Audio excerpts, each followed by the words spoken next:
গত কয়েকদিন ধরে ভারত যখন হুমকি ধামকি দিচ্ছে বাংলাদেশকে, তখনই নিজেদের দেশের মাটি হারাতে যাচ্ছে ভারত। এবার কি করবে মোদি সরকার? ভারতীয় ভূখণ্ডের ৬০ কিলোমিটার অভ্যন্তরে ঢুকে পড়েছে চীনা সেনাবাহিনী, এমনটাই জানিয়েছে অরুণাচলের বাসিন্দারা। স্থানীয়দের দাবি, বিভিন্ন জায়গায় সেনাবাহিনীর ক্যাম্প দেখা গেছে। চীনা ক্যাম্পটি ম্যাকমোহন লাইন থেকে ৬০ কিলোমিটার দূরে অবস্থিত। উল্লেখ্য আছে, এখান থেকে ২ বছর আগে নিখোঁজ হয়ে গিয়েছিলেন ভারতীয় দুই ভাই। চীনা সীমান্তবর্তী অঞ্চলে ঔষধি গাছের খোঁজ করতে গিয়েই হারিয়ে গিয়েছিলেন দুইজন।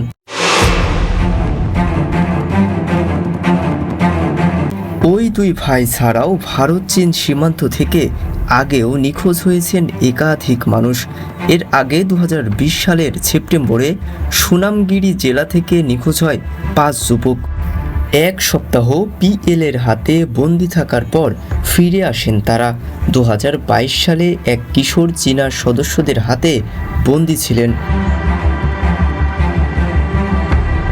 এর আগেও একাধিকবার ভারত ভূখণ্ডে চীনা অনুপ্রবেশের কথা প্রকাশ্যে এসেছে। ২০১৯ সালে চীন অরুণাচল সীমান্তে কাঠের অস্থায়ী ব্রিজ বানিয়েছিলেন।